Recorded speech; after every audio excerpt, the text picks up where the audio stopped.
Whoa, whoa, whoa, it is Hump Day. How's everybody doing? Is SimplySuperDave coming at you with another episode of how to stay super in this crazy world that we live in. Yesterday's episode kind of cut short because I got into the topic about Hamlin from the Buffalo Bills player from Monday Night Football, and progress of him improving has come out, so that's good, and hopefully that continues to be the news that we hear. But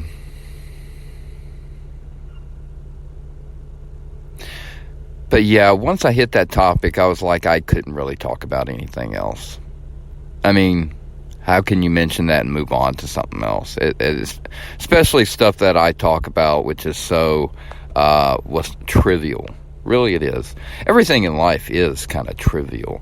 And believe it or not, it is like some of the most important things ever in your life.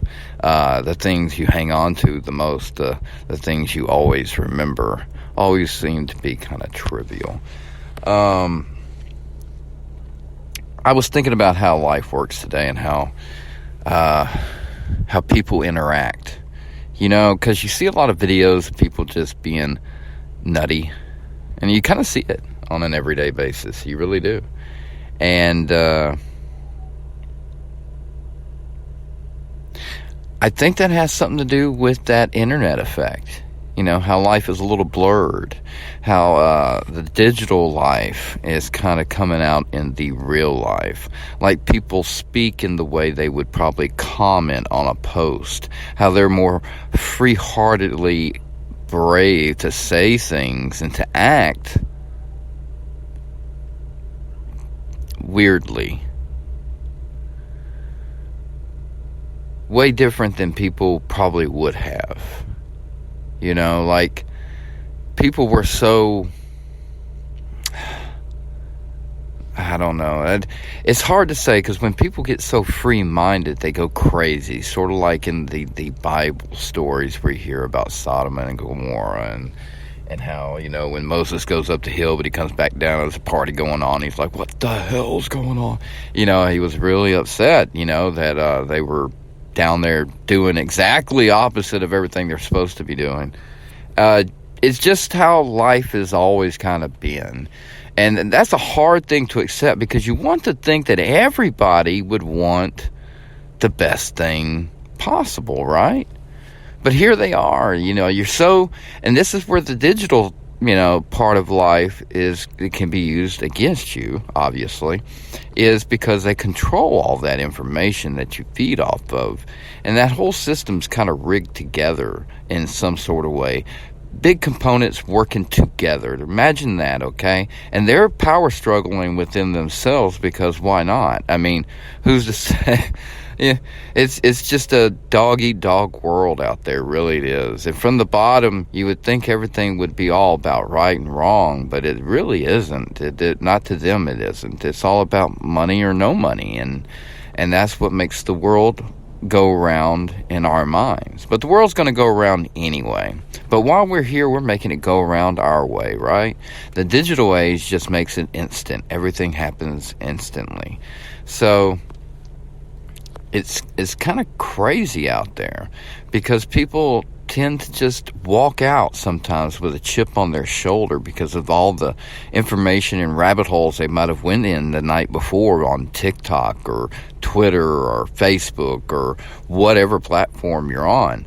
Now, don't get me wrong. I love my platforms. I love sharing and I love animal videos and things like that. But I use it for information. Like when the Monday Night Football incident happened, I was on Twitter actually, and that made me change over to the game because, you know, I was like, what? You know, that's insane. That has never happened. Actually, a football player did pass away on the field. I believe it was 71, and I almost want to say it was a Detroit Lions player. But Google it, NFL death 1971. Get the more in-depth story about it. But it has happened before. The guy had a heart attack, and he, you know, it was back then. They just took him off, and they just kept playing. Nobody really, you know, it's not like it is today. But it wasn't on primetime football or TV or anything, I don't think. But this is unprecedented because it's Monday Night Football, blah, blah, blah. It was a big deal. But a lot of people started attacking each other based on how they commented about the situation, like what's important or not important and so forth. And I thought, wow, look at that. That's even in this situation, you got people tearing apart at each other and then putting it on TV and making a show about it on top of it. It's just, wow, how desperate are we for the entertainment that we need, huh? What kind of entertainment is that exactly?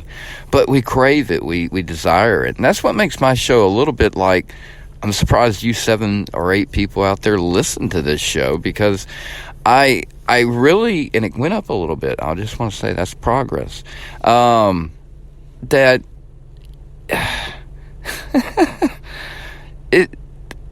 people shouldn't be divided so much over anything so simple. We should be coming together, right? And what makes my show different is that I don't take a side, so I don't have anyone to really berate on. I do have my picks and choices, but I haven't gotten to that episode yet where I just unleashed hell from my own mouth onto them.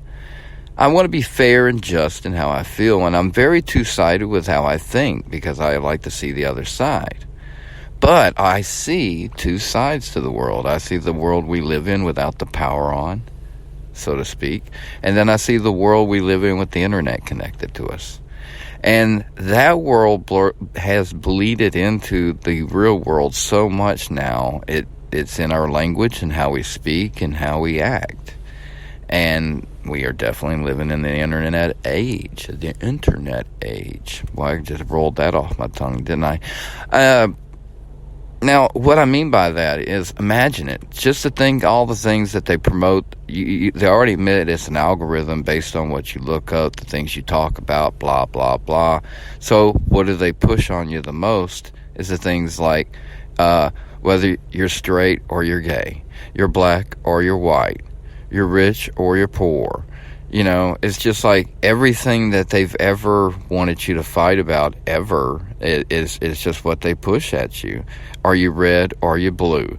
It's, oh my God, how many divisive stories and videos and things that pop up. And I swear, whenever you do look up something random because you hear something, next thing you know, for the next few days at least, you'll get suggestions about something till they notice you don't ever hit any, it's a one-time interest and it fades away. But it pays attention to you, folks, way more than you do. Statistically, your phone actually knows more about you than you do. Just saying, think about that one. But yeah, think about that as well when you walk out that front door every day. Remember the front door and how you walk out. A lot of people walk out with a chip on their shoulder because it's already installed. That's just not fair, isn't it? We got to unplug a little bit. We got to take away that blurred vision. I get why everybody needs the internet to a degree, but man, when you think about it down inside, you know which life is the most important. Everybody can unplug and keep going. Am I saying turn off your internet, stop listening to the podcast? Hell no. But just something to ponder and think about when it comes to a time. Well, hopefully there'll never be a time of such things. But just think about it, because you ingest the information that you choose. It is an apple of knowledge. Eat from it that you want, but don't ever overconsume. Remember, too much of anything is a bad thing, no matter how much of it may be a good thing that you're consuming. Too much of it's bad. Always. Too much of anything is. Always. Too much money? You can, I guess. Look at the poor life these bastards are living. Elon Musk took a shit today. Took 2. He usually takes 3. He must be stressed out. What the fuck, really? That's just the life I don't want to have. Every move, every step that you take, they'll be watching you. Anyway, yeah, I'm not going to do that. I'm not going to ruin that song for anybody. Anyway, this is our Hump Day episode. I hope you enjoyed it, and I will be back tomorrow. And I will be dropping another shorter episode here pretty soon, explaining number 8 for the top 10 countdown for my favorite films of all time. Number 8, actually, man, I don't know. It's hard. I may have to do an honorable mention because it's just 10's too hard. It really is. But I think I know what 8 should be, and I'll tell you who the other one would have been as well. But you have to tune into that one. I'll be dropping that one shortly as well. Anyway, folks, I hope you enjoy your Hump Day Wednesday, and get ready for another terrific Thursday.